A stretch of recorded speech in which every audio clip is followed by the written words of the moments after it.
I pledge allegiance to the flag of the United States of America and to the republic for which it stands, one nation, under God, indivisible, with liberty and justice for all.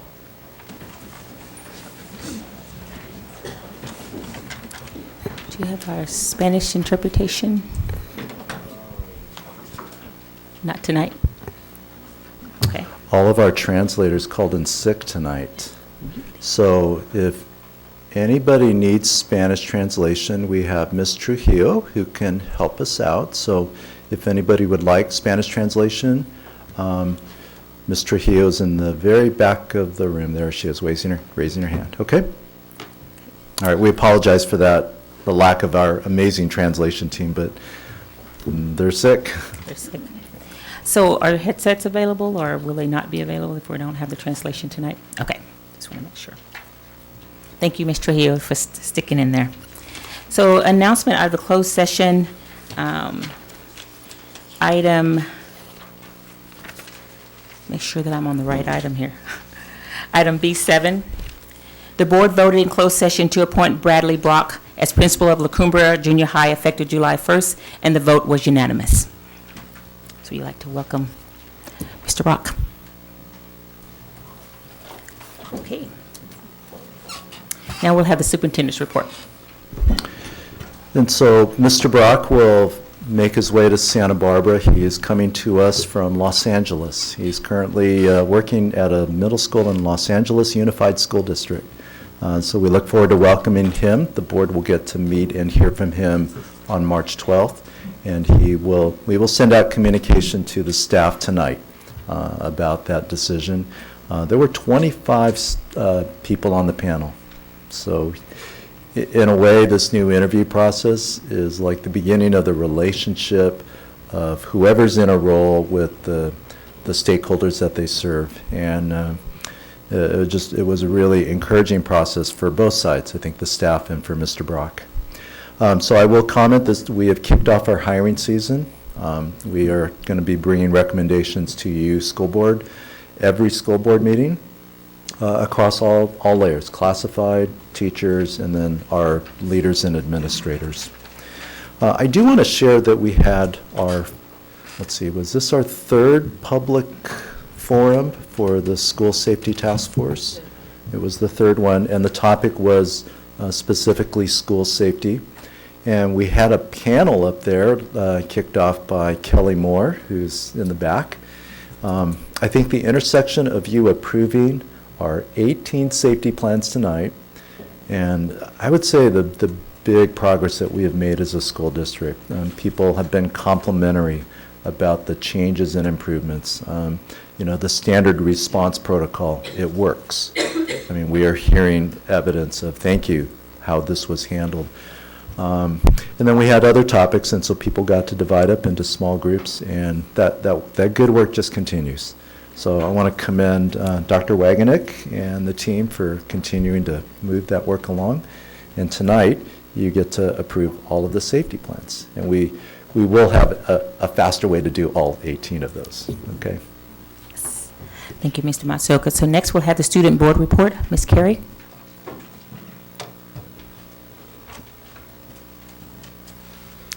Good evening, President Sims-Moten and members of the board and Superintendent, Dr. Wagenik, Dr. Ramirez. I'm going to have Jake and Alex make their way up here to the podium from San Marcos. And just as a reminder for the board and for staff, but also for the public's sake, this is our third student board report in our new mode of student board reports. We've heard already from students representing Dos Pueblos High School, Santa Barbara High School, and we look forward to our fourth student board report on a new date, actually because of a schedule conflict, so that will be April 23rd. But I just want to commend in advance Jake and Alex for their leadership. I'm going to turn it over to them in just a minute, but just a reminder for all that these are presentations that began with the seeds that were sown in October as a result of the Student Voice Board, the special session of the board meeting, and we just look forward to seeing what's transpired in the intervening months. So thank you very much. Thank you. Hi. So our identified area of need was through our Royal Time program. And Royal Time is an intervention program at San Marcos for students that have either a D or F. And it's a 30-minute period of time where they can go into their class and just do anything to improve their grade. So, let's see. So we wanted to use this time to make an electronic method for the administrators to connect with their students and create resources online. And also, this was an opportunity to share our concerns with about Royal Time with the staff and increase awareness about becoming a mentor, because there are mentors that are involved in this program. We are both mentors for the AP World History class, and we wanted to find a way that we can use NEO to put different resources and other stuff like that for every class, and also a system of communication that for the administration and for students.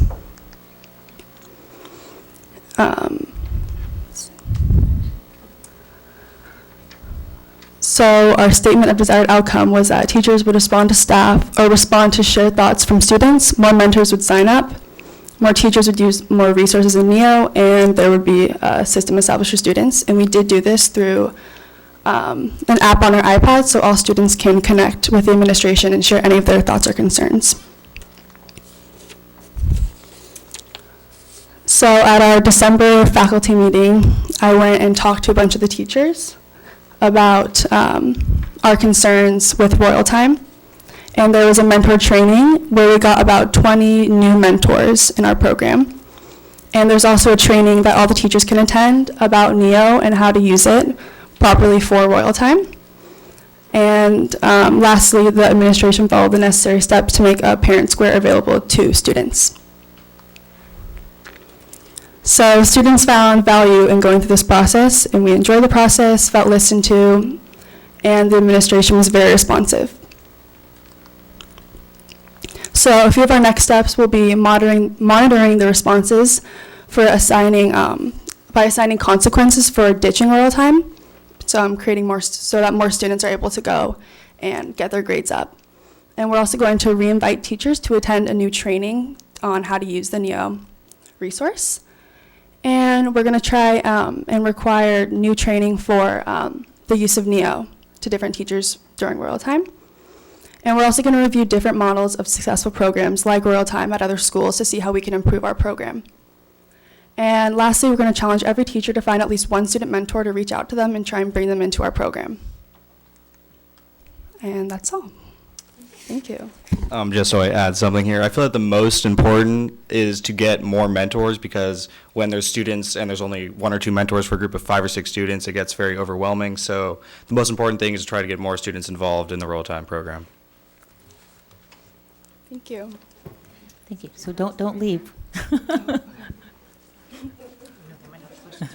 Questions? Yes. Are there any questions? Yes. Board members, any questions? Dr. Reed? Yeah, actually, I just wanted to commend you on your comprehensive approach and how you framed it and how you were able to achieve your goals. So I just felt it was really powerful. Having been involved in that first meeting, it's really cool to see where you've taken it. So looking forward to learning how it progresses. Thank you. Ms. Capps?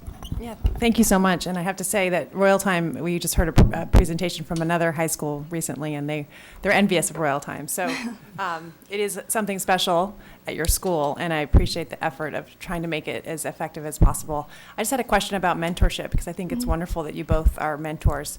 How many would you say there are, or do you have a sense of that? There are about 100 right now, give wow. or take. So when you say you want to increase more, do you have a goal or sort of an expectation of how many more you can increase? I'm not sure, because right now we just transitioned to our second semester, so it's kind of difficult to add in new mentors during the semester. So hopefully next year we can start a more effective plan in getting more mentors to be involved in our program. Well, for like a number, maybe like 150 would be a solid Sure. number to see Yeah, 50%. notable steps. And why? What about mentoring? What made you decide to mentor, and what do you like about it? Well, we've both taken the class and we've done well in the class, so it's just about like sharing what we've done and our successes with other students. And you do receive community service hours, so that's an additional benefit. Oh, that's good. And are there incentives like that you're discussing? I think that came up in our discussion in the October meeting. Yeah, we're going to try and implement more benefits to encourage more students and try and just make it more like more aware on campus, because I feel like a lot of students just don't know about it. Sure. So just kind of putting it out there a little bit more will be helpful. And then for me personally, it was just that I wasn't using the time like effectively, and I realized that I could get community service. So if teachers would target students more accurately and pick out students personally, and that if they realize that they're intelligent and capable and they're not using the time to help themselves or others, that they could help or encourage those students to become mentors. Excellent. And on the my last question is about the information on the technology and what are kind of the feedback that students are providing teachers through NEO and. Well, we haven't. A lot of the teachers have not signed up for the NEO class, so that's why we want to kind of get teachers to get more involved in those NEO classes, so that students have a resource through their Rural Time NEO class. Great. Well, good luck to you, and thanks for being here. Thank you. Any additional questions? Ms. Ford? Thank you. I just wanted to say I'm quite impressed that this was the topic that you chose. There are so many things that we think about, and I know that high school students think about. So thank you so much. This has tremendous potential, and you're actually just sort of peeling back that onion of the fact that it could be so much better. So I'm very proud of you, and thanks for being here tonight. Thank you. And I just had a clarifying question. So I agree with all and echo the comments. So thank you for being here and moving forth. It was so enlightening in those conversations that we had with the students and the board. So I really appreciate that and look forward for that happening more. But can you tell me what NEO is? Does it stand for anything? Maybe I'm the only one who don't know. But I It's need to just know. an online resource where everyone can view their grades and stuff like Okay. that. Yeah. Okay, and then the other one with regards to assigning consequence for ditching rural time. What is there a reason why people don't want to go? Or, It's right before lunch period, so a lot of students are encouraged to go off campus or try and do other things and extend their lunch period to make it an hour instead of 30 minutes. So a lot of students are not showing up to class or skipping that period of time for other reasons. So how are you addressing that? So I believe we're going to mark students, and if they're absent or tardy more than 4 or 5 times, they're going to be asked to go to Saturday school. So I'm sure that'll get a lot of students in their rural time. Absolutely. Thank you so much. You're welcome. Any additional comments? Ms. Munoz? I think it's a great idea to engage the teachers more also, and then to see about, students getting that leadership role just by being a mentor. I think it's a great idea. Thank you. Thank you. Thank you. Thank you. Okay. All right. Next is board comments and correspondence. Board? Any comments? Or Dr. Reed? Just to reiterate, we're going to have coffee with the board at Dos Pueblos this Thursday, February 28th, from 5:30 to 6:30. And Ms. Sims-Moten, President Ms. Sims-Moten, and myself will be there. And we look forward to visiting with parents and learning about questions and concerns, and also hearing the positive things that they enjoy about Dos Pueblos. So we're looking forward to that. Any additional board correspondence? Ms. Ford? I just wanted to publicly thank all of you who extended cards and flowers and offers to help me. Today marks 3 weeks since my knee replacement surgery, and it's meant a lot to me to have so much support from Santa Barbara Unified and the entire community so early in my tenure as a board member. So thank you. Okay, yes. So, next, do we have any public comments? Do we have public comment speakers slips on the end there? Yeah, okay.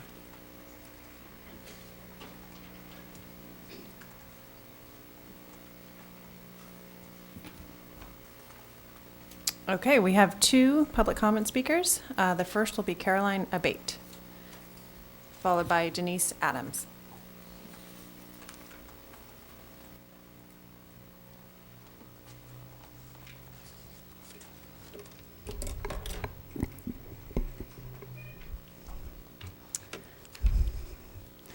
Thank you for allowing me to speak with you.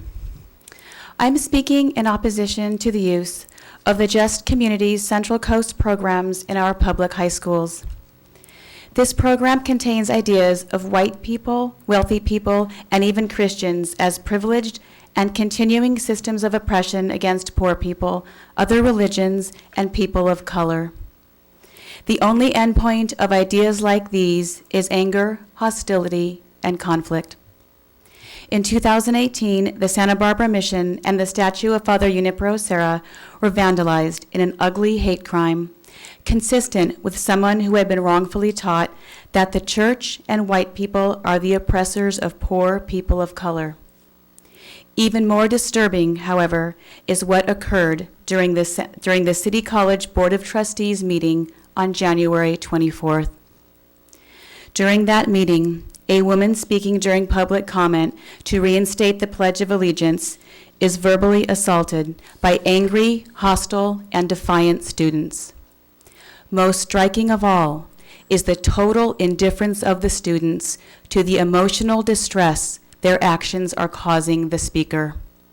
They persist in stomping their feet, defying repeated requests to remain silent, while continually interrupting with taunts and derogatory remarks. They watch as the speaker becomes more and more distressed, such that by the end of her 4-minute presentation, a woman who had calmly begun her public comment appears stressed, frustrated, voice shaking, and barely able to finish her last sentence. The behavior of those students demonstrates an appalling lack of empathy for the feelings of another person. Everyone should stop and ask themselves, is this the kind of character we want to grow in our students? Because that is exactly what the reality shows we have done. At one time, each of those students was an innocent, smiling, fun-loving little elementary school kid. Since that time, what ideas have been put into their minds to cause them to behave in a way that is so unhealthy and undignified for them, for their future, for our community, and for the future of our country?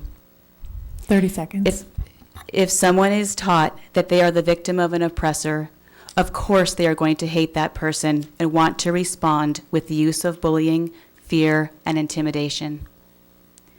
Please stop your support of the harmful Just Communities program, because these ideas are doing our students a terrible disservice and causing damage that cannot be undone. Thank you, and may everyone have a good evening. Thank you. And the last speaker is Denise Adams.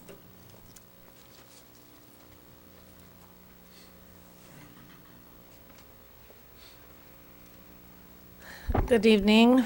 My name is Denise Adams, a community member since 1980. As the last speaker addressed, faireducation.org has raised issues for the community about what is happening in our K through 14 school district. Members of the community are not pleased. The disruption that is occurring goes beyond students. It apparently is led and driven by faculty, trustees, and the relationships of people serving in public office that are less than transparent. I would like to encourage all of you to make your relationships in the business community, the nonprofit world, transparent. I would like to suggest that the board also disclose to the public your criteria for hiring new staff people, principals, as you did today with item number 6 or 7 in your closed session. What are your criteria for hiring? The public would really sincerely like to know, and as the people footing the bill, we feel that we deserve to know who and how you hire on an objective basis. We have now going beyond our public schools. You may have noticed we have driven national media attention to what's going on in Santa Barbara. That attention will continue. It will start to spotlight the people who are in the positions of authority running our school districts and how business is conducted locally. Last night, some of you may have seen on Fox News, one of our presentations, the incident of the Pledge of Allegiance at City College captured major media attention because that particular event was driven by faculty at Santa Barbara City College. They have no standards of accountability. They have no standards of personal conduct. They're representing the schools. The hecklers who were threatening people who came to give public comment were faculty on the payroll, one of them your former trustee right here. So this has caused and raised issues that it's time to look at everyone's background who is serving in public office. I did testify today at City Council that because of the implications onto the general community at large, we would like the City Council to start to meet with you and give you additional oversight 30 seconds. and assistance. I see, thank you, 26 seconds, thank you very much. And we have also asked that the teen council get more involved, as also the elected student leaders at your 7 secondary schools. I think they have a lot to input, and decisions are being made that affect more than just the people in this room. So we'd like to see greater participation and outreach with the community. And again, thank you all for your service. Thank you. All right, so next we'll move to our consent agenda. Are there any items that the board members would like to pull? Dr. Reed? Yeah, I just, number 6. Okay. And it's quick. So, okay. So, you want to go ahead and ask that question if there's no other items that anybody wants to pull? Right, I'm not actually asking a question, I just wanted to acknowledge that this evaluative process is going to take place with our dyslexia program, but I also wanted to acknowledge the support that we are receiving from Santa Barbara Education Foundation and the funding that they are providing for us to be able to do this comprehensive evaluation is really appreciated by the district. And I know that they've been working closely with the district to ensure that we have this rollout successfully for this program to support our students with dyslexia. So I just wanted to highlight that and acknowledge that to the public, that we are thankful for their contribution to this process. Thank you, Dr. Reed. Any other comments or questions? Do I hear a motion to approve the consent agenda? So moved. Second? All in favor? Aye. Aye. It passes. So we move next to our action agenda. The first case is the Board of Action of Student Transfer, case number. Yes, I move to approve the board action on student transfer case number 2018191-05. Is there a second? Second? All in favor? Aye. Okay. Next, item number 2, board action on student discipline. Yes, in the case of 2018119-19, I move to approve the recommendation for expulsion with enforcement suspended 1 semester, which ends January 2019. Do I hear a second? Second. Ms. Munoz, all in favor? Aye. Okay, Board of Action on Student Discipline. Yes, in the case of 2018119-24, I move to approve the recommendation of a stipulated agreement expulsion with enforcement suspended 2 semesters, which ends January 2020. A second? I second. Ms. Munoz, all in favor? Aye. Board action on petition for readmission of an expelled student. Yes, in the case of 201718-30, I move to approve action on petition for readmission of an expelled student. Do I hear a second? Who was the second? Ms. Ms. Ford? Okay, thank you. All in favor? Aye. Thank you. The next action, approval of resolution 201819-33, the Black History Month resolution. I will certainly make that motion. I do have a comment. I want to appreciate the staff who brought this brought it forward and looked at research so that we would have it in time. The only comment I would like to make is that it comes a little earlier in the month so that we're able to enjoy whatever activities that are going on to celebrate Black History Month. But I'm glad it's here, and we'll make sure that it's in the early part of the month next year. So I move approval of the resolution 201819-33. Do I hear a second? Second. All in favor? Aye. Thank you. Okay. Next, approval of provisional intern permit. Dr. Vecchio? Good evening, board members, and welcome back, Ms. Ford. Thank you. Tonight I have a situation where we have a substitute on a long-term 30-day permit, in a 30-day permit on a long-term sub position at Dos Pueblos in biology. And we do need an approval on a provisional internship permit that then will allow, action by you will allow the CTC to actually approve that and allow them to teach beyond 30 days. The good news is this particular teacher has a degree in molecular cell and developmental biology, so we should be in good shape. So moved. Ms. Ford, do I hear a second? Second. Dr. Reed, all in favor? Aye. Thank you very Thank much. you. Dr. Vecchio. Discussion and adoption of the low-performing students block grant proposal. Dr. Ramirez? Good evening, board. Ms. Sims Moten, Ms. Ford, glad to have you back.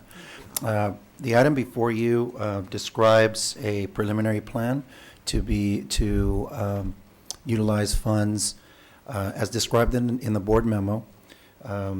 These were funds that were allocated by the state and were described in this block grant for low-performing students. These are students that do not fall under the unduplicated pupil count and also do not qualify for special education services, as well as failing to meet standards according to the state testing, CASP, and in either math and or in English language arts.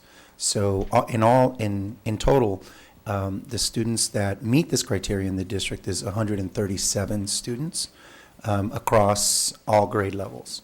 So in the memo, I'll start there. In the memo, the first part just simply provides you with background information pertaining to the block grant and the amount. The amount is $665,000 over the course of 3 years. The plan is there needed to be some discussion and a discussion on its alignment to LCAP. I felt that the goal in our LCAP that establishes the clearest alignment is our goal 3, preparing students for life learning and work in the 21st century. And in the table that is described, that is affixed to this,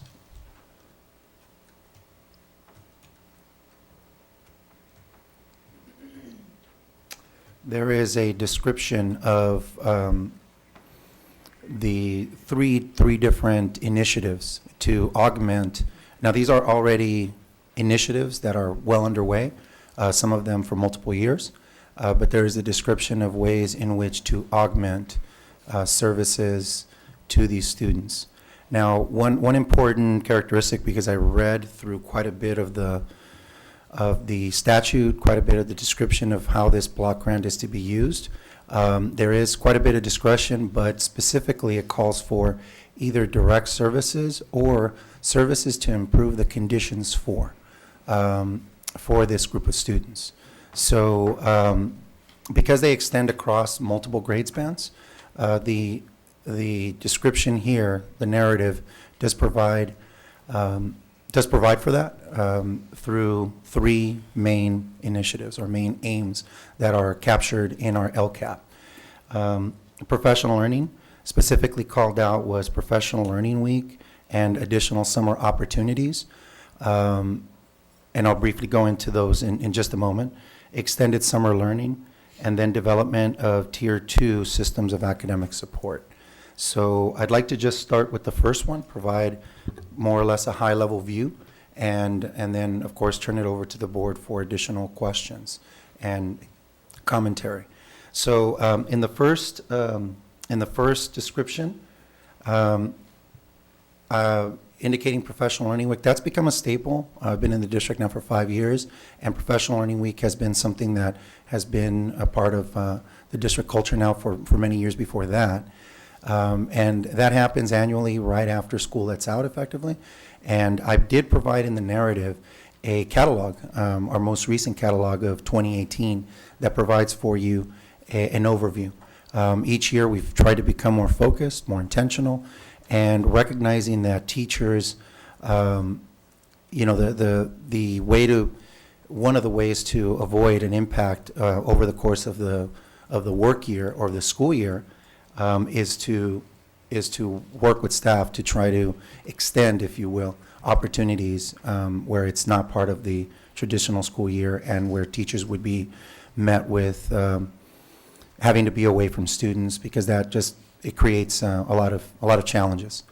So in addition to that, we have continued every year to provide additional opportunities across elementary and secondary for collaboration and professional learning opportunities with specific teacher groups in mind, or certificated staff, because it extends beyond just the teaching staff. The second component speaks about extended summer learning.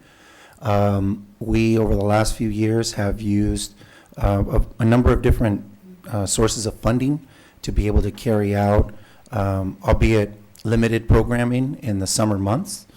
But it's our attempt to extend the school year to provide additional supports for students. And most recently, the last few years, we have now allocated an ongoing source through Title I funding.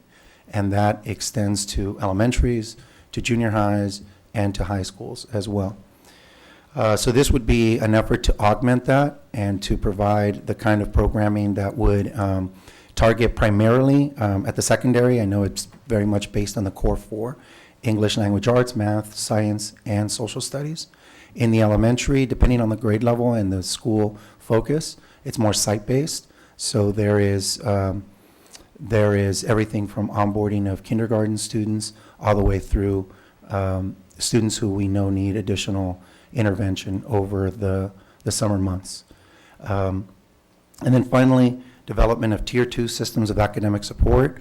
That is an area that we could really stand to just bolster and be more intentional about. And what that means is, what happens when students don't learn? What happens when students don't master a concept the first time through?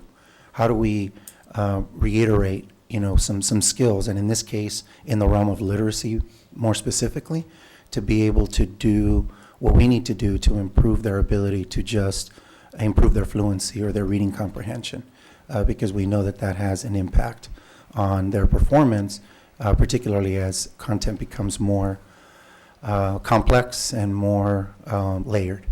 So just wanted to provide the board that overview. Again, to reiterate, it's a preliminary plan that may evolve based on, and I did articulate at least a few items that may change or modify that plan, including an annual professional learning needs assessment, as well as the LCAP process itself and where we might be able to see some adjustments. But we can firmly make a commitment to revisit this with the board at not only as part of the LCAP process, but in another board report or installment in the future. Thank you, Dr. Ramirez. We do have one public speaker. Yes, we have one public speaker for this agenda item, Denise Adams.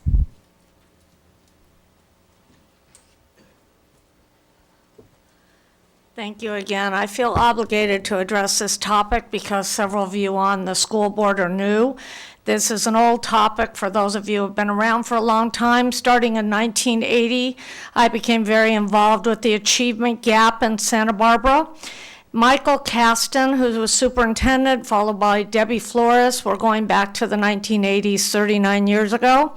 The issue is parent education and navigating the system, how to network it.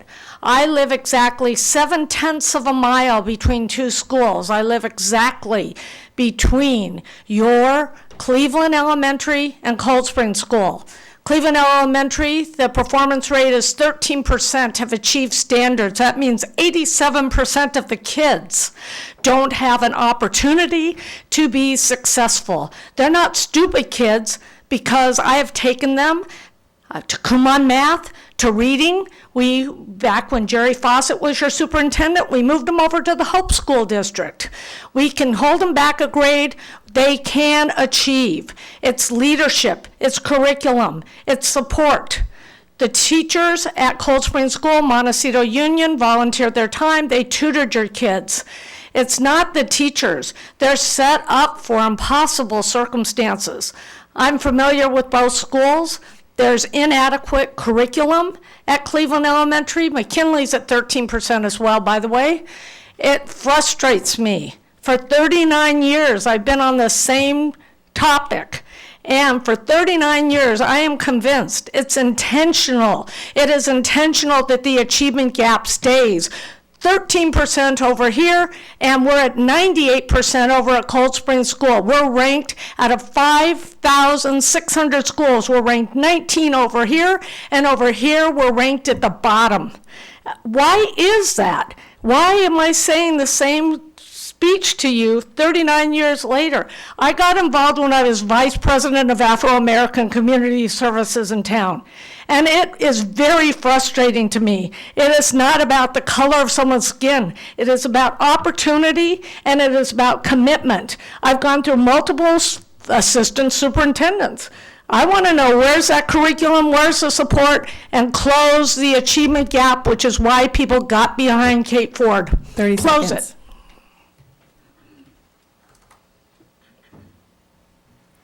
All right, thank you. Board discussion on this item?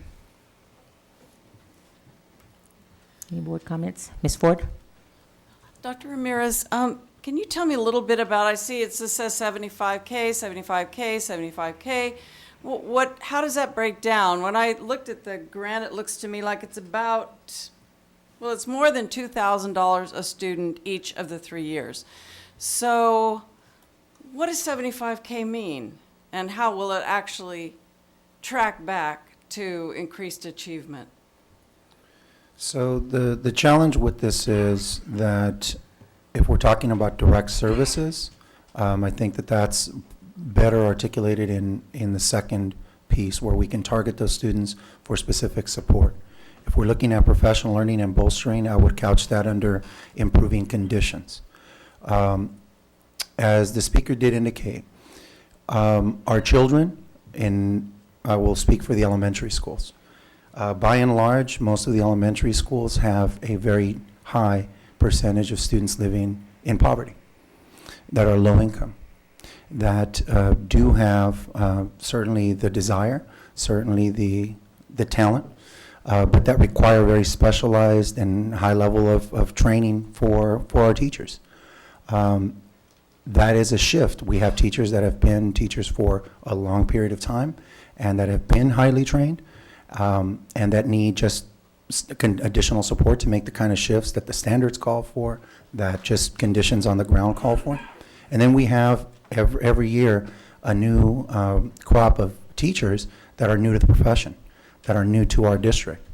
The ability to onboard them, the ability to train them, comes with a trade-off.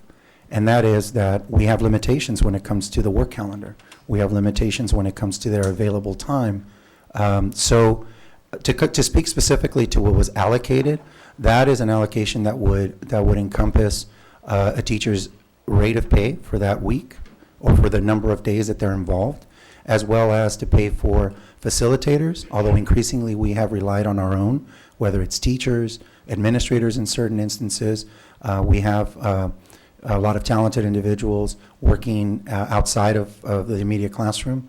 So again, this is a preliminary plan intended to address, if you just take a look at the catalog, for example, there are specific offerings that deal with how to differentiate for different audiences. And those are the kinds of opportunities that we're seeking to provide, because in this case, we don't know why 137 students are not performing. Each one of them would be something different. What we do know is that they fail to meet, according to CASP, the standard for ELA or for math. So we know that there are numeracy issues, and we know that there are likely to be fluency comprehension issues. But of course, how those manifest for a third grader is going to be expressly different than for 8th or 11th. So The numbers that you see there I will readily admit, are preliminary, and I would love an opportunity to work through the next coming months to provide you more clarity. But generally speaking, that's what that would call out. It was teacher salaries and pay for certificated staff, because again, it's not just teachers, as well as for any facilitation that might be included. Ms. Ford? I also wonder if you'd be willing to consider strengthening the goal itself. It just seems somewhat vague to me, and it's really, in my career, it was always kind of hard to judge whether I'd met a goal if I made it very vague. And so that goes back to my question about tracking back. So you have this professional development that teachers are paid to attend.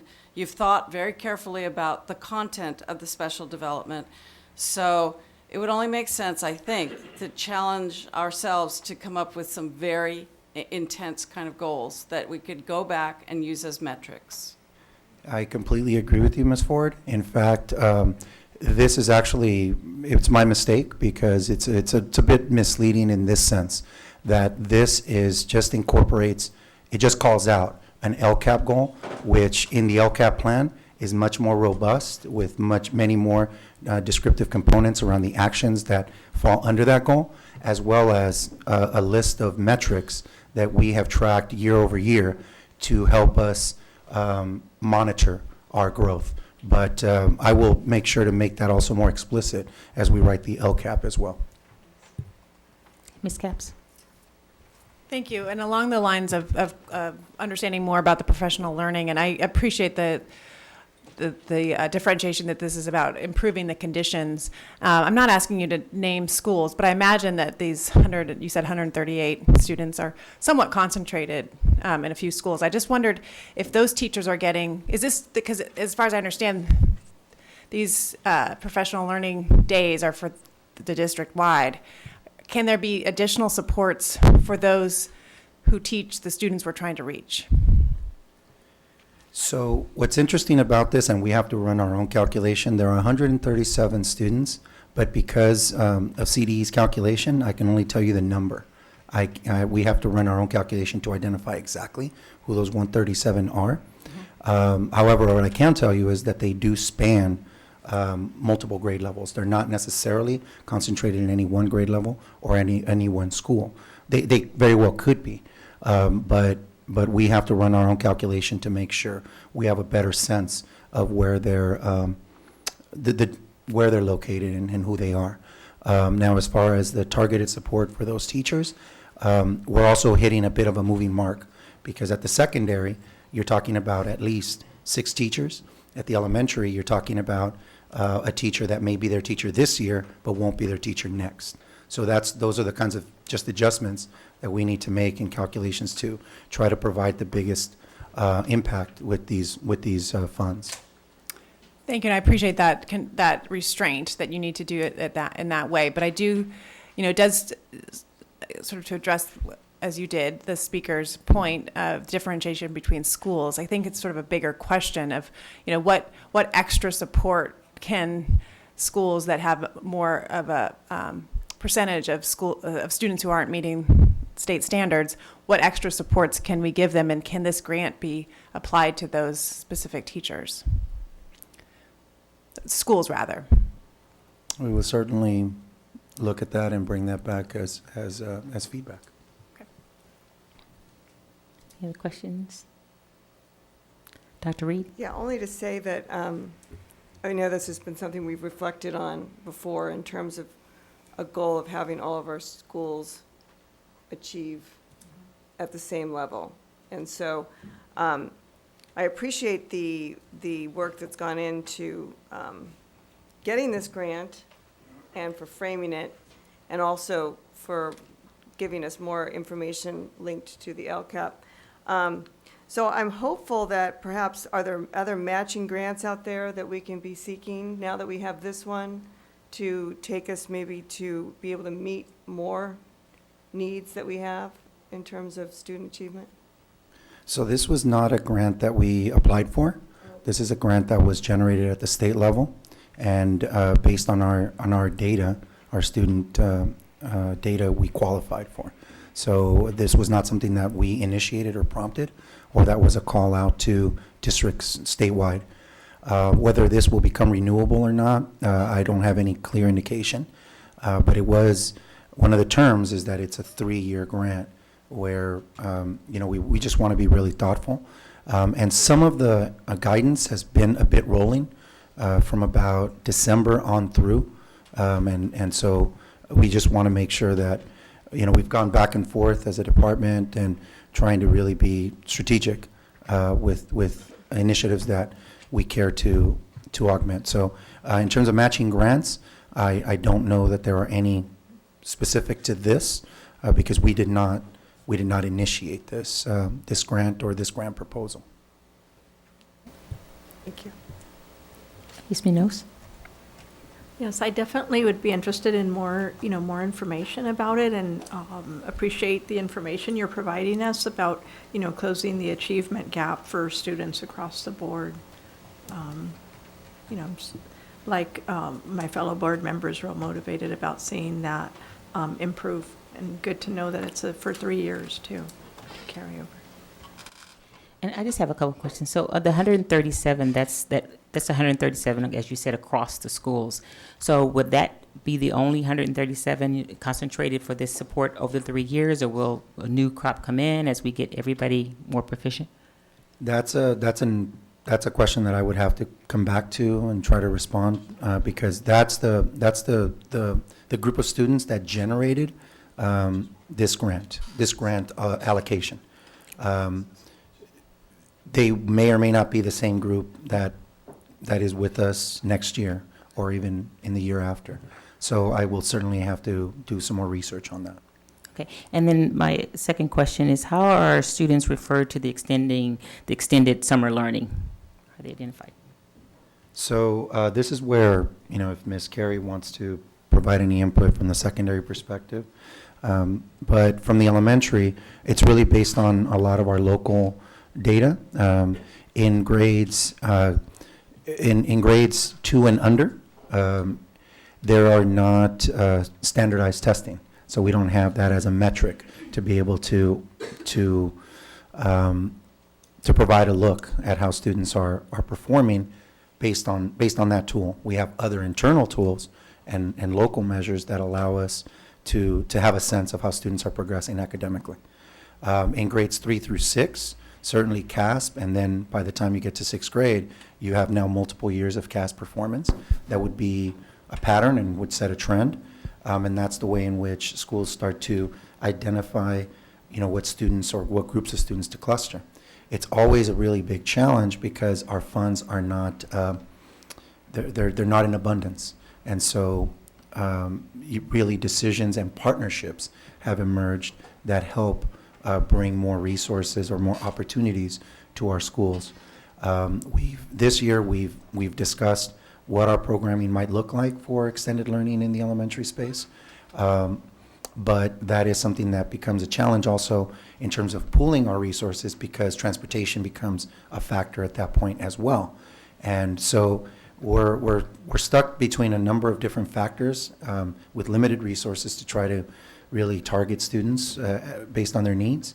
I can also tell you that there have been other partners and even donors that have stepped into this space and have helped us provide, whether it's a bridge from 6th to 7th, or even site funds that schools allocate for the purposes of onboarding, for example, their incoming transitional kinder or kindergarten students to give them kind of a leg up, if you will, in how they come into the school year.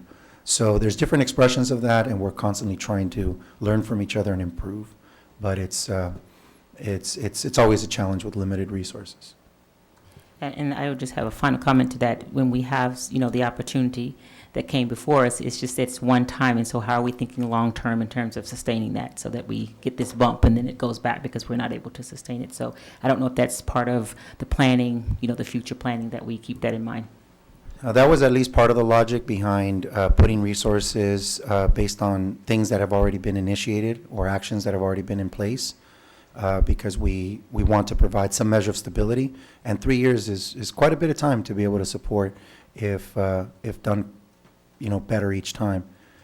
But certainly, finding stability with grant funding or one-time funds will always be a challenge, because they are either intended to serve as a start to programming and a launch, or, and it's just very difficult to say 3 years out, if this proves successful, there's no renewal of those funds potentially. So we do have to consider that. So we want to put it into building capacity, certainly, but also creating models that then might find their way to be funded through our own district funds. Are there any additional comments? Ms. Ford? Yes.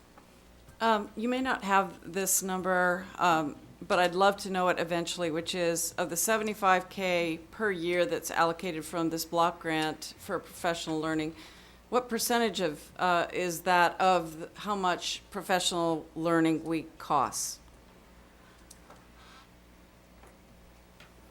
I will probably have to get back to you on the specifics. You don't happen to know how much we spend on that each year? On Professional Learning Week, it's probably in excess of $200,000. Okay. Ms. Capps? Yeah, if I could just reiterate the need for more metrics here. I just think, you've given us this number, 137. It's quite stunning. And I just think I've been a part of a lot of efforts where if you have a goal like that, if you've been given this amount of money, let's try to get that number to, I'm not going to put words into your field, but I just think it's such a thing to try to rally around. Let's try to get that number to 100. Let's try to, bring that number down. And this just is sort of lacking that. And I think if with more sharpness, I can just only imagine as a teacher, and probably this is happening. I know that every day teachers are trying to get that number down to 0. I understand that. So it's not a question of sort of motivation. It's really just in the approach of this new set of money and attaching like a really strong metric to it, especially because it is 3 years. It's a number like 137, and let's try to get that down. Certainly, we'll look at how to position ourselves to track how those students fare over the next coming years. Admittedly, some may exit our schools, but we want to be able to track that, not just symbolically, as you alluded to, but in a real way, just to add the student perspective or the student look beyond just numbers. And I'm going to be able to talk to Mr. Rouse, who I'm sure can come up with some way of identifying over time how we can better track these kids. Mr. Matsuoka? Yeah, I'm going to ask some questions both directions on this, because the level of, let's say, program evaluation that I hear what the board's asking, it makes total sense. The state has not identified those students to us, correct? That's what I heard as part of opening comments. We would have to, in the spreadsheet that was provided, and it's put for public release, they wouldn't have been identified that because they wouldn't be able to disclose those names.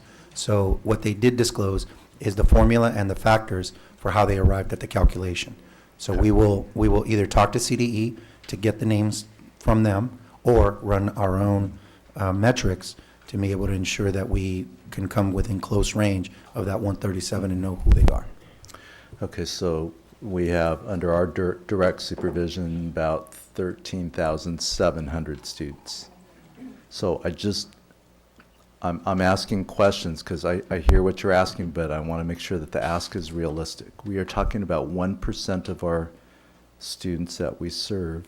If you're looking for a research vetted process to track the expenditures of these funds in the outcome of 1% of our students, I mean, that's a really narrow part of our school district, student body. And those students are scattered across 17 schools. And so, I just wanted to do a bit of a reality check that you're not looking for, or are you looking for, or you okay with us finding a different way to evaluate this, because if you want to see the impact on these 137 kids, that's a very narrow group of kids as we train a pretty broad set of teachers who are supporting these kids all over our schools. Do you understand the tension of the, I see some head nods, I see some questions, I see some pauses. Yes, Ms. Ford? Well, yeah, I understand that 137 isn't a large number, but that is not the number of kids that are failing. Correct. Correct. And that's sort of the key, is that I mean, for me, I believe that Dr. Ramirez is describing in all of the 3 strategies things that we're doing for kids who are failing. Okay. So I'm looking at it as a much bigger issue, and I really want us to address it across the board. These 137 are just the kids who are not caught up in any of the other special funding sources that the state allows for. So really, it's a small number, but on the other hand, the strategies are the big strategies.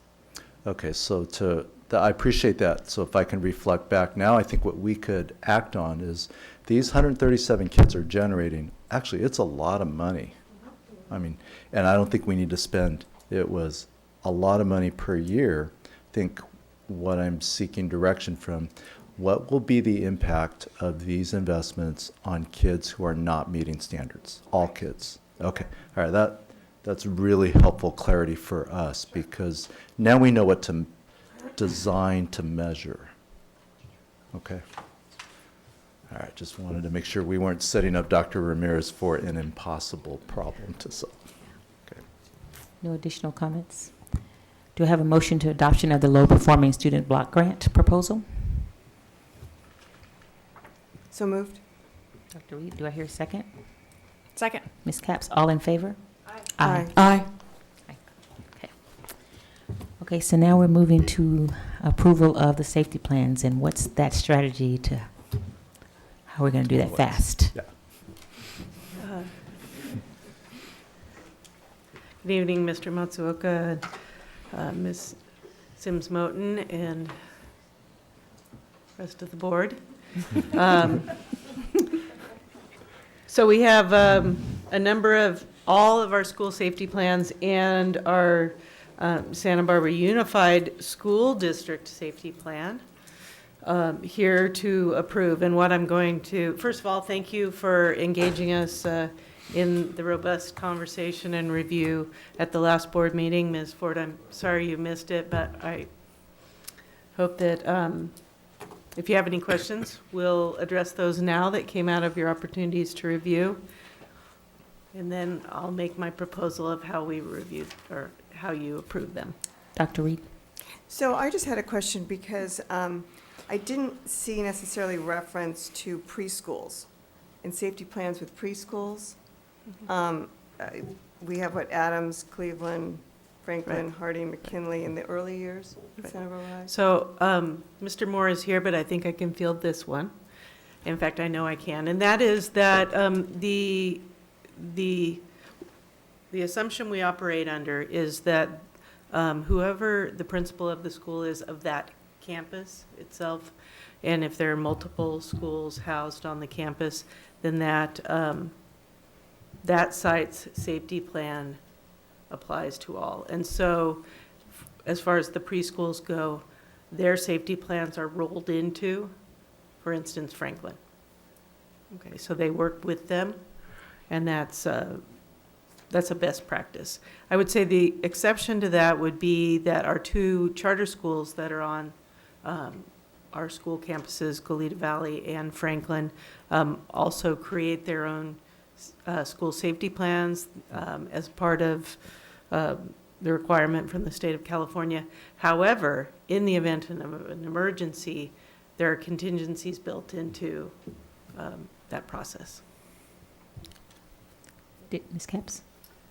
No, I just wanted to, before we move forward, I really appreciated the conversation last meeting and the fact that all the principals were here. And and Kelly Moore. It was such a good discussion, and so I think that we're going to move forward on these. I just wouldn't want anybody who's just tuning in to think that we're just kind of glossing through these, because we did spend quite a bit of time, and more importantly, your staff and the teams and the principals and the parents and everybody who's served on those committees spent a lot of time. It's so clear, and this process is such an improvement over the past, and really reflects on and coincides with the safety task force and the comprehensive effort that has been put forward on safety plans in general and school safety overall. So just expressing my gratitude and excitement for moving forward.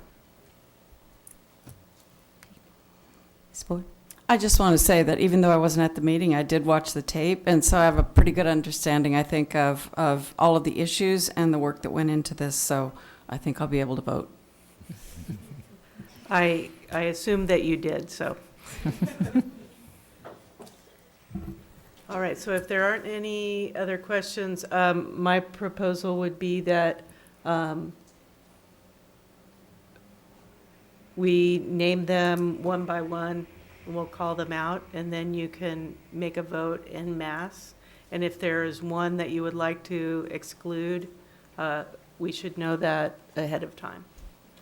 Are there any plans you'd like to exclude before we go zooming fast through all the work that's come before us, as Ms. Capps stated earlier? Okay, let's roll.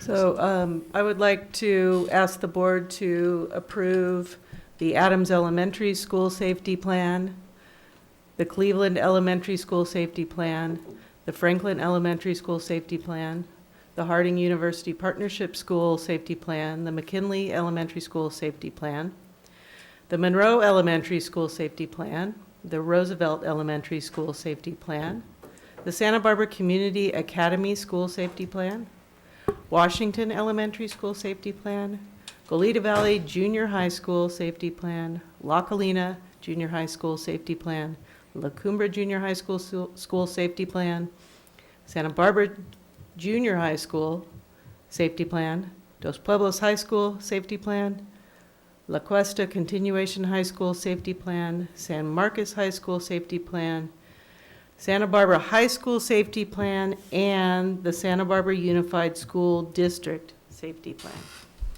Do I hear a motion to approve?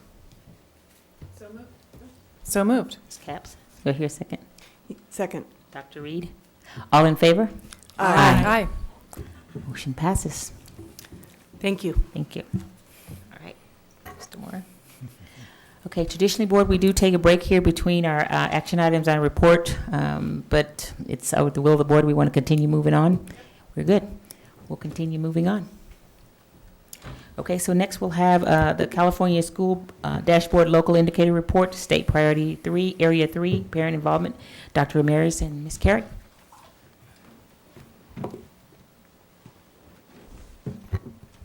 Good evening, Board. Mr. Rouse, could you go to just the annual planning alignment?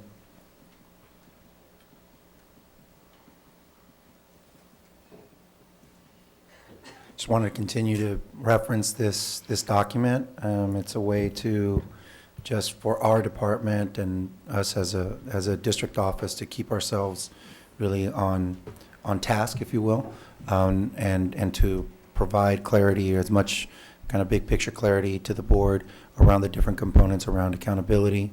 Most of these hover around the dashboard and LCAP, but there are some other components that are equally of importance, including the SBSA plan implementation, which is fully underway now with principals. Just earlier today, we had a number of principals meet us here to consult on their school plans. So this indicator report is part of a component that we need to report back on the dashboard, and this one deals with specifically state priority number 3, which is parent involvement. So can you, Mr. Russ, can you go to the slide deck, please?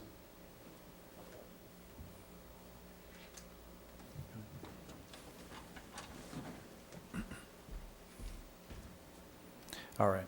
So In this report, this one just provides, again, a high-level view of the LCAP development process.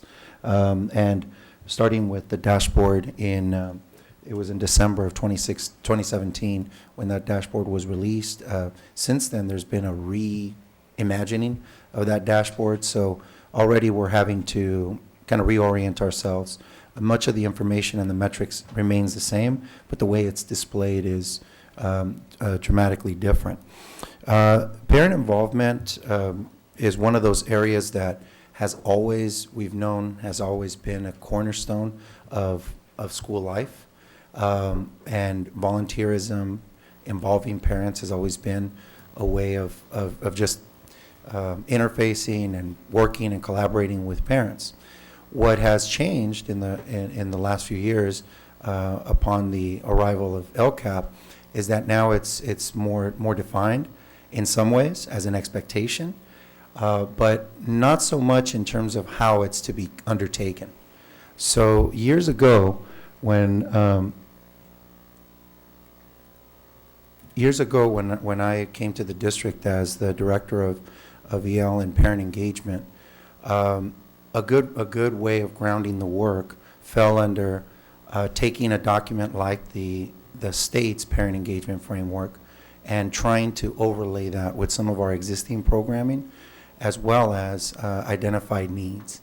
And so what resulted is that we have now evolved that system to get quite a bit of parent input.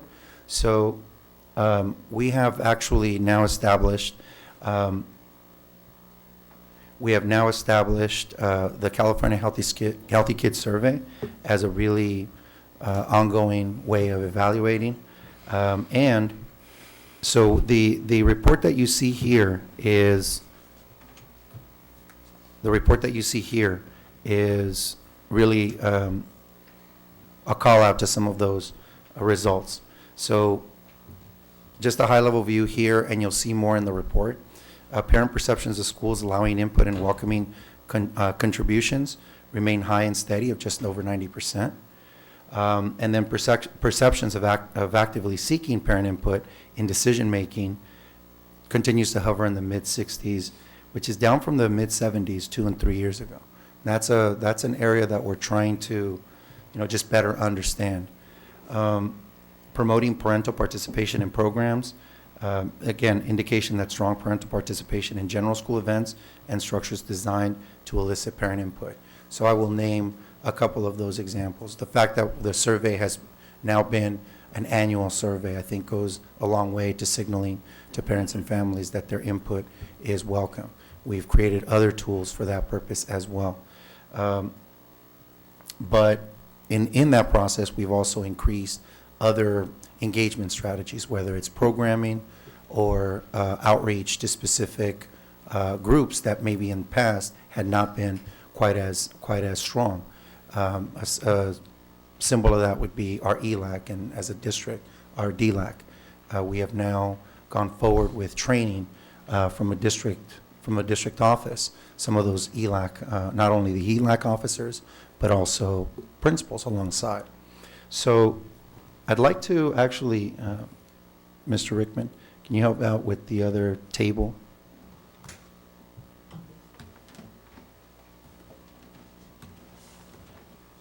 I take that back. I think that's all there is for this one. It's in the next report.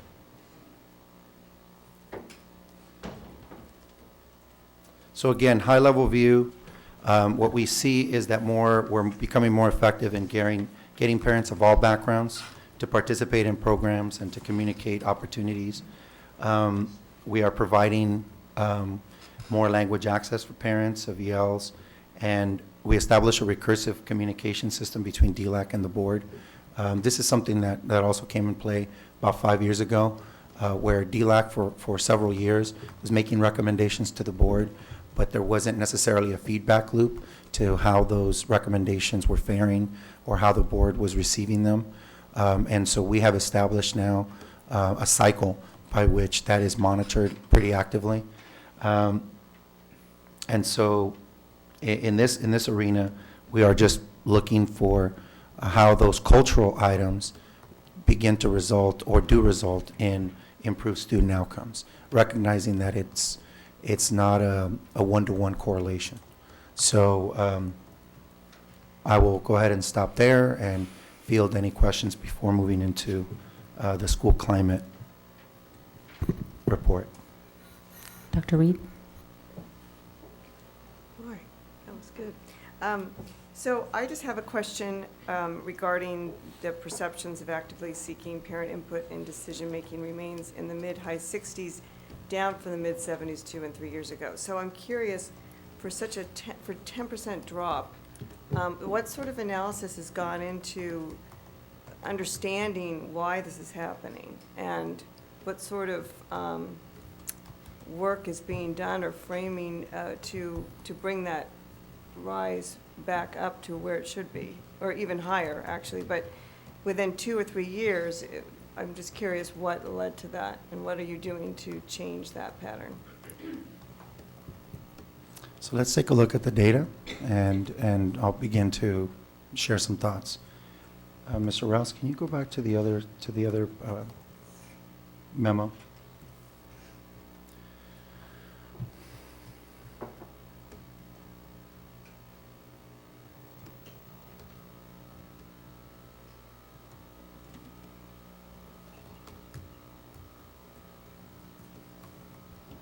Can you go further down?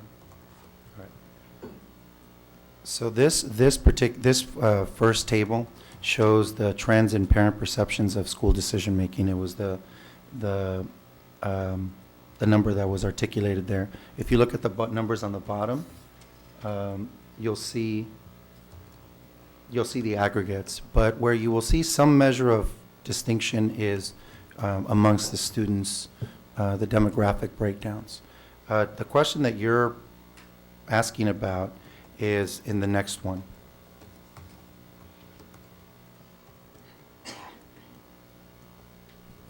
So this one is the percent of parents who respond that they strongly agree or agree that this school actively seeks the input of parents before making important decisions.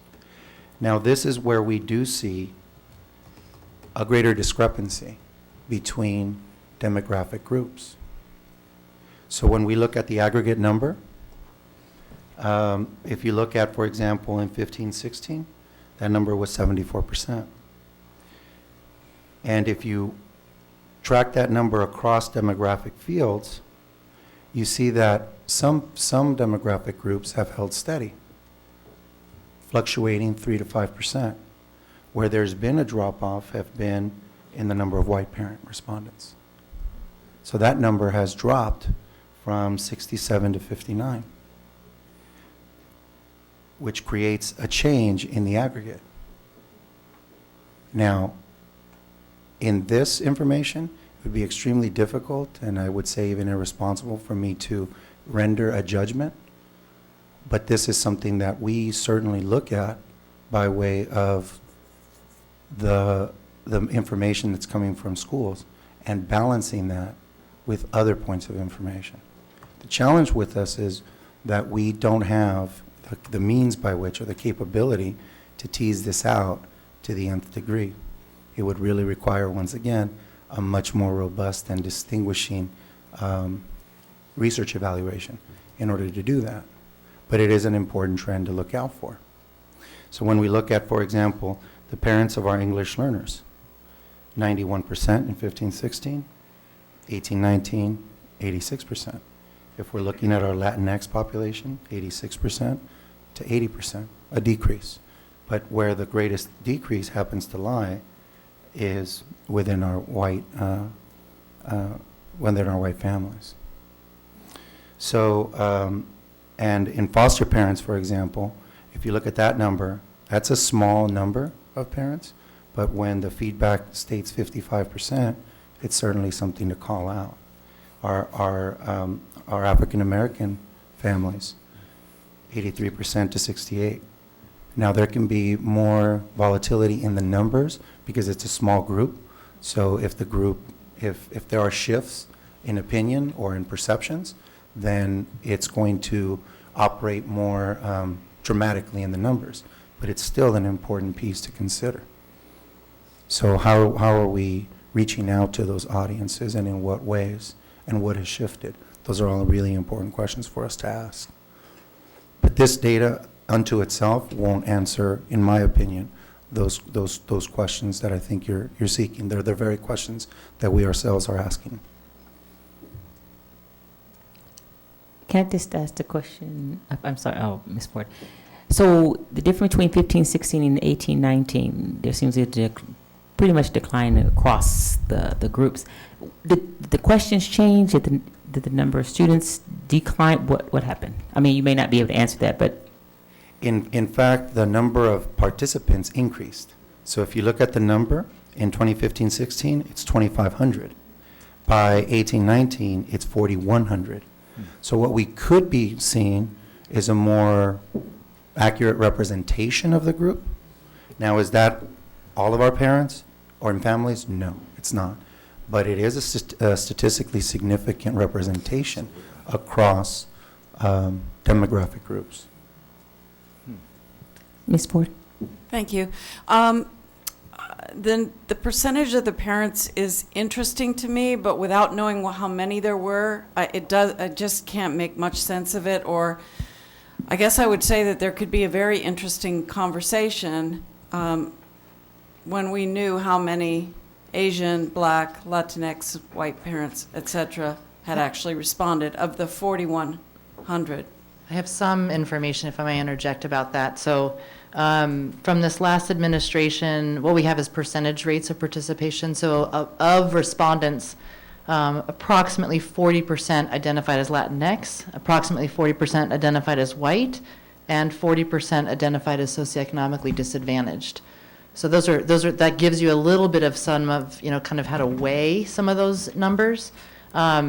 Just for points of comparison, and to Dr. Ramirez's point about, when you have larger versus smaller sample size, you sometimes see more variability year over year. We have 3% of respondents identified as Asian, 7% identified as parents of students in ELD, receiving ELD services, 1% identified as African American. So it's just another layer that isn't visible in this table, but that we do take into consideration as a data point while we make sense of what these numbers are telling us. Thank you. That's really helpful.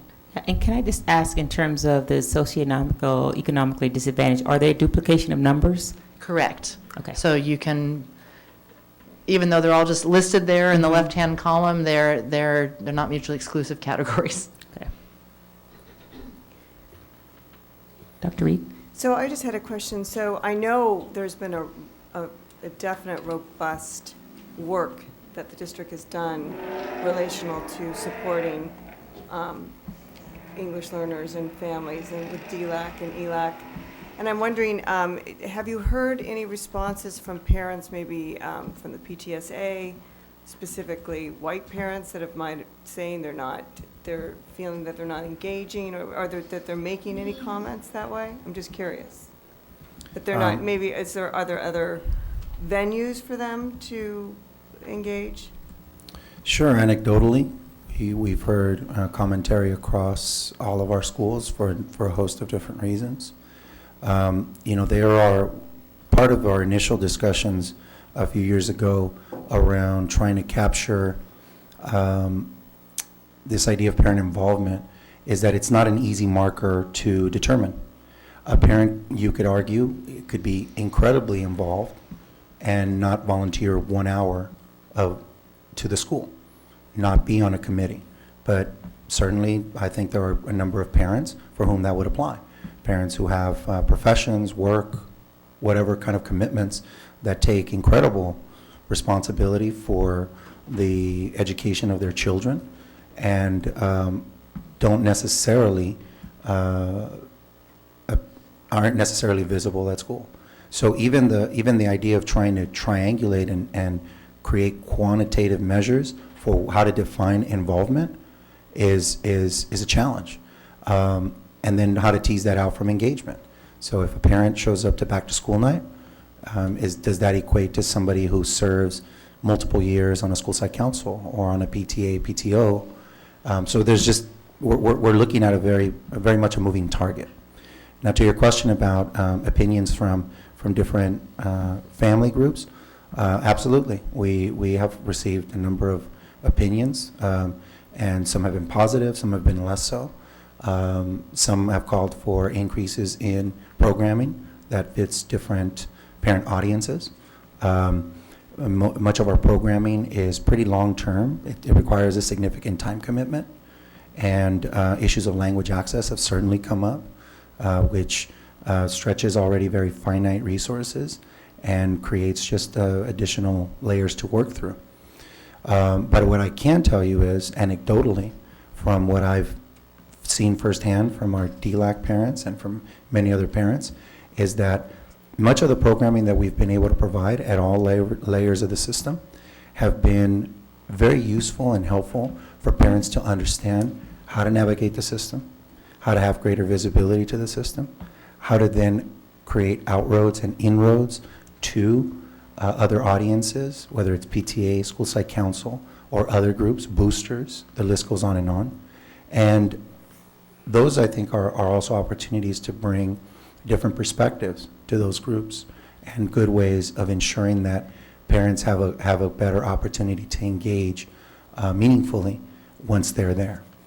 Because I can also tell you that many parents do feel a sense of intimidation in coming into, and I'm talking about parents across the board, coming in not knowing, school governance or the back end workings of a school system, which do have a measure of bureaucracy to them. So our programming has been building, and we've been trying to vary it, while simultaneously trying to target the audiences that are called out for in our LCAP. So it's been a very delicate balance, and we're still evolving in that sense. Is this something that different school sites could involve parents in terms of having a questionnaire or even a commentary for them to provide their concerns? That I know when we were at Monroe, for example, for the Coffee with the Board, a parent specifically spoke to the fact that she felt that her child wasn't getting the support that she thought other students of color were getting, and that she wanted to make sure that her child would have that opportunity. So it's important, I guess, I'm bringing up the idea that are these parents provided a venue to talk or speak about their concerns relational to what they feel their child needs? Yeah, I guess it's dependent on each site, right? So is there a comprehensive approach across sites, or is it just really dependent on each site? I'm afraid that there hasn't been a comprehensive approach the way that you're identifying. I don't know that there is a set-aside venue for that conversation to take place. But let me make a commentary on that point. When we talk about issues of equity, we have to maintain that not everybody has a similar starting point. For some parents, the ability to even set up an appointment or communicate with their principal is a big step. To communicate with a board member, big step. To communicate with district officials, big step. And for other parents, that may be second nature.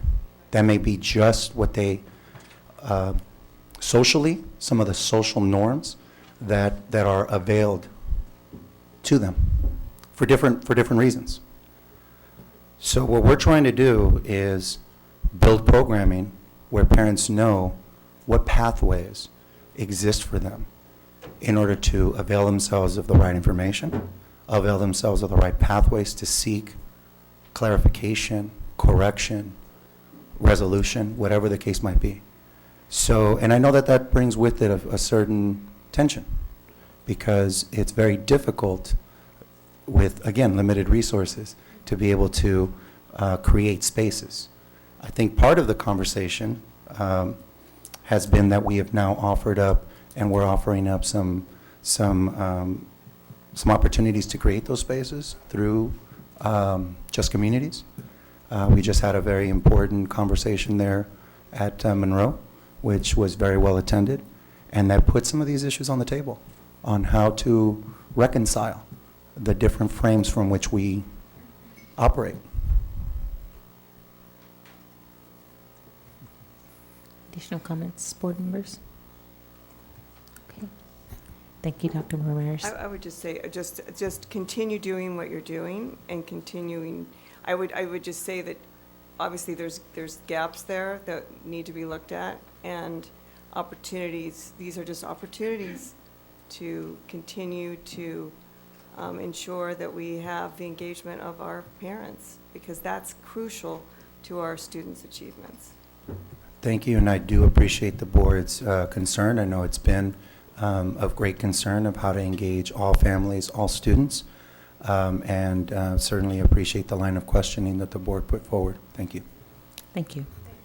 We'll move to F2, the California School Board Dashboard Local Indicator Report, school year 2018-19, the State Priority Area 6, School Climate, Student Sense of Safety, and School Connectedness, Dr. Ramirez, Ms. Carey, and Dr. Wagner. Dr. Ramirez handed me the clicker, so I'm on. All right. No, I'm happy to bring to you the local indicator report for Priority Area 6, which is school climate. I want to say that school connectedness is one of the indicators here, and I think it's really important. I wanted to make sure that the board understood how the California Healthy Kids Survey actually comes to that measure and looks at it. So the questions that are used are these. I feel close to people at this school. I am happy to be at this school. I feel like I'm a part of this school. The teachers at this school treat students fairly, and I feel safe in my school. And then the other piece of this metric is the sense of safety, and it is, rather than questions, it's a collection of measures that look at school. Do students perceive school as very safe or safe? Have students experienced any harassment or bullying? Have they had rumors or lies spread about them? Have they been in a physical fight, and have they seen a weapon on campus? And so these two are very, very, very intertwined. I'm gonna go to the last one. So we always see, in terms of a high sense of safety, we always see elementary students as having higher measures than students in secondary. Part of this is developmental. Part of this is because it's 5th and 6th graders who respond to these, so they've been in the same school, primarily with the same teachers. They feel very much at home 5, 6, 7 years into a place of being. Now, if you're a 7th grader or an 8th grader, where you're only there for 2 years, but also it's the fact that the adolescent brain starts to feel less connected to other people during this time period, but it's also that there are actually things that are happening that are making them feel less connected and less safe. So we did decrease from our 2015-16 baseline. I want to point out, and I look forward to the day when we're not talking about the 2017-2018 school year, but I talked with Dr. Guillermo Juan about the outcomes, and we both agreed that even though students are not any less safe than they were, they feel that way. And that's what we talked about at the last meeting is, in order for people to truly be safe, they have to feel safe.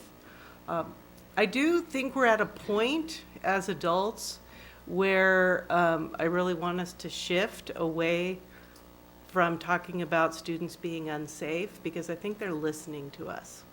And I think they might be internalizing that a little bit. And so, because of the changes that we've made and our renewed commitment to safety, I think it's time to start telling them that they are safe and that we're going to keep them safe. I think that'll increase their sense of connectedness. I think it will also make them feel safer. And I think I'm going to use the word love. You know, we don't talk about that a lot, but I think that kids feeling loved at school can go a long ways in terms of helping us see an increase in these metrics. I don't take any comfort in the fact that 21% of elementary students don't feel safe, 5th and 6th graders, or that almost half of our secondary students don't feel a high sense of safety. It's not enough to feel a moderate sense of safety. I want that to be a much, much higher number. So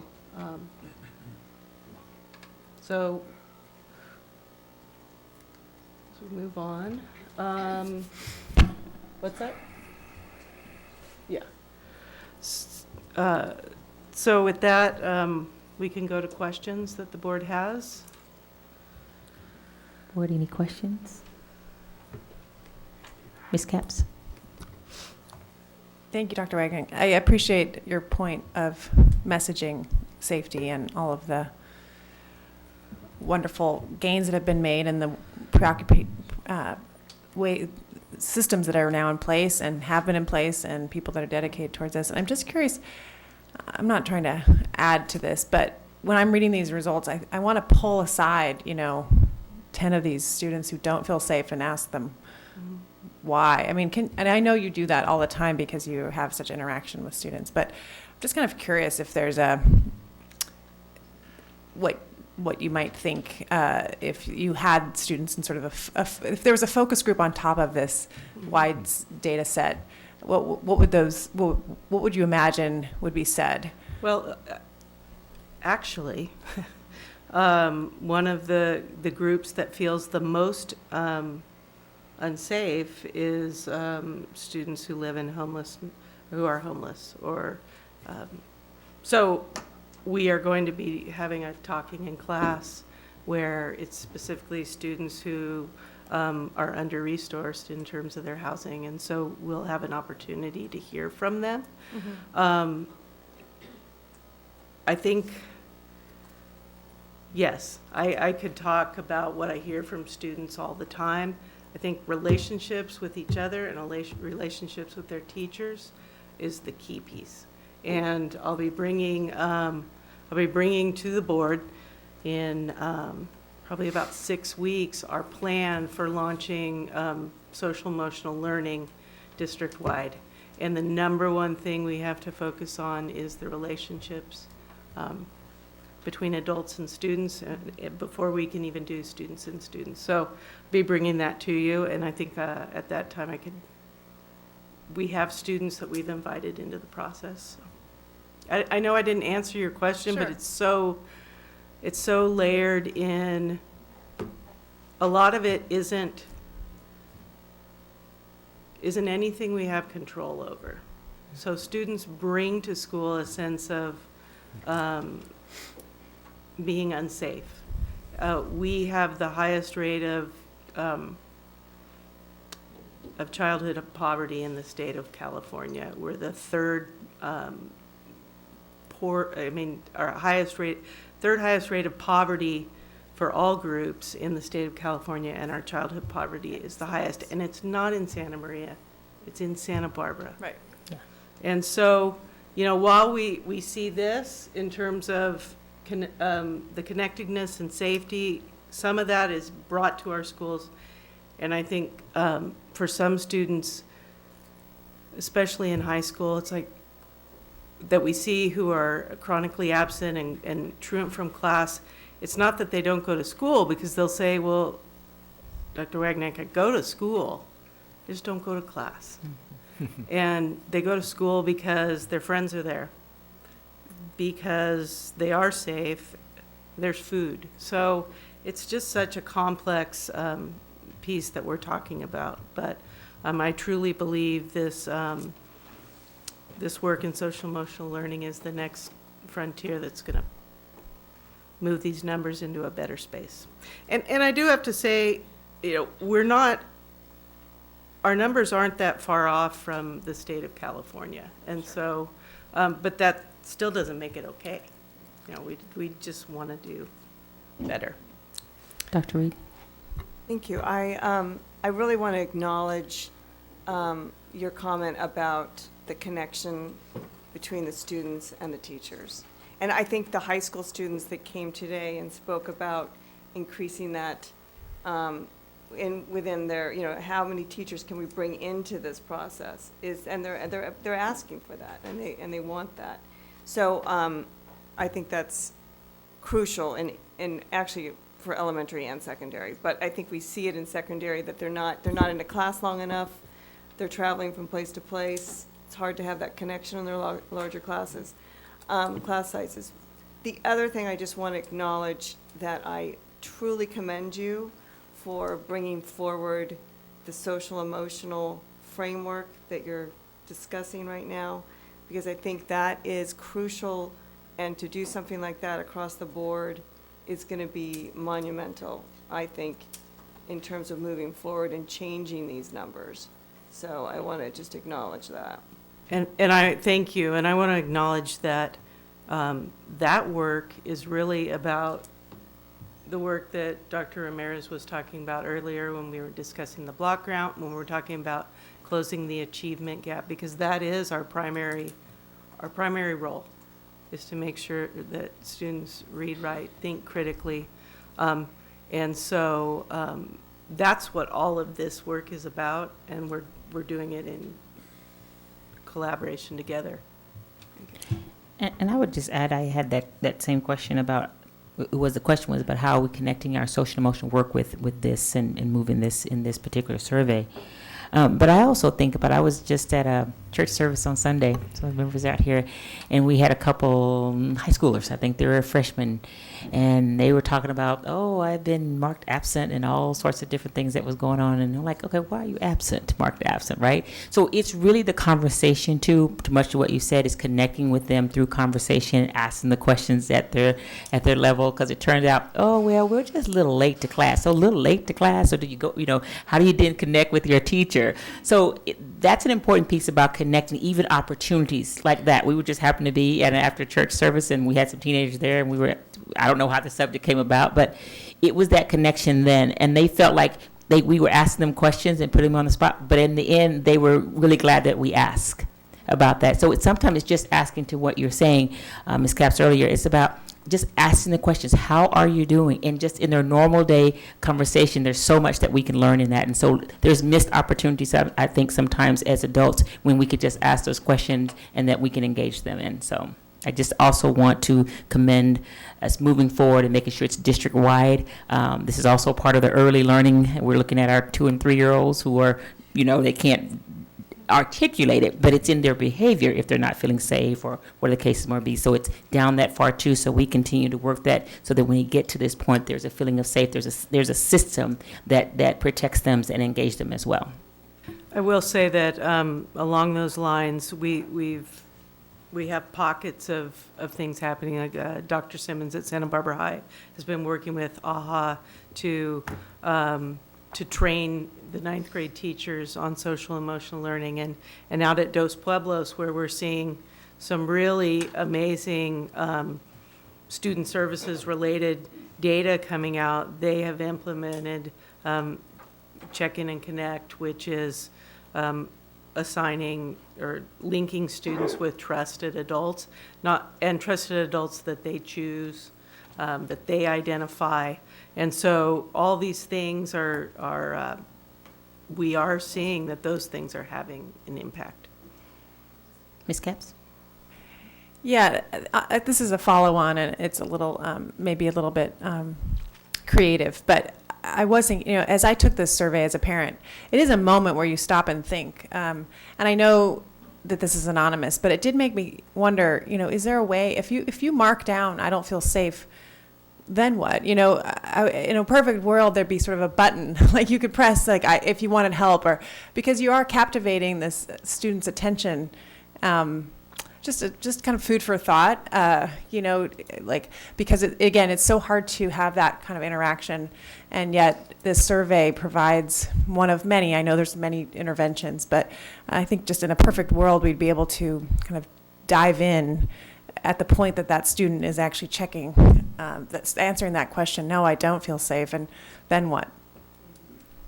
And I think it's not on that survey, but that's where the Stop It app has helped, because it's not just about reporting things they see, but some students are starting to use it for that. And so I don't know that through West Ed we can, or Cal Schools, we can make that change to that document, but we can work on making sure students know. Sure, or we're maybe just available. even in the presentation of it when it's sent out, if there's any, again, that's not for me to manage, but just the communication aspect of, if any of these questions you want to talk further, contact your teacher or something, just as a prompt. Additional comments? Ms. Munoz? Yes, I was going to say that, in terms of the connectedness and, and safety, here in Santa Barbara, I work with, many of the families with housing problems, stable housing and not knowing where they're going to live next, and the impact on them as students, where they're, distracted by, just basic, where am I going to be tomorrow, along with language barriers and immigration issues, traveling to and from school, and parents that commute or parents that lose a job and such. And so as we, I think it's wonderful to have that where it could be expressed at the school and recognized, and help with, address the connectedness so that they're able to speak of that. Okay. Thank you, Dr. Wagner.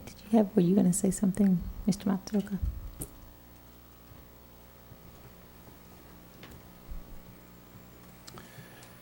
There's a project that was launched by a couple of our teachers, Laura Wooster-Dorfman. She's our TOSA in charge of restorative approaches, and Helen Murdoch, one of our TOSAs in social studies. And they were sensing that their colleagues, the teacher workforce, really needed a space to talk about their social, emotional needs.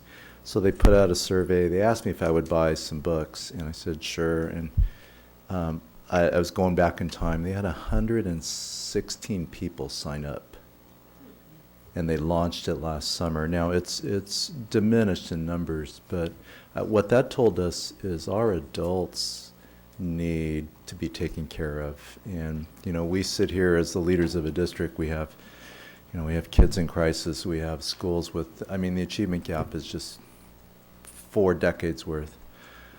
But boy, our teachers are under tremendous pressure, and they're dealing with, I think, things that have arrived in classrooms that weren't there certainly 40 years ago, 30 years ago.